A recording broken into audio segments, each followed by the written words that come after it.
How to use Pay Later on Shopee. Hello everyone. In this video, I will show you how to use Pay Later on Shopee. First, go to the Me tab at the bottom of the screen. Next, select the Shopee Pay option and tap Pay. Now, enter your Shopee Pay PIN and then select Payment. Then, choose the As Pay Later option.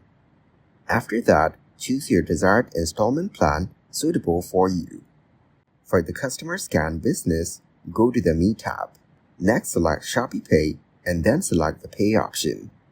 Then, enter your Shopee Pay PIN and tap Scan. Click on Scan Merchant QR and enter payment amount. Finally, click Next. Select As Pay Later and choose your desired installment plan.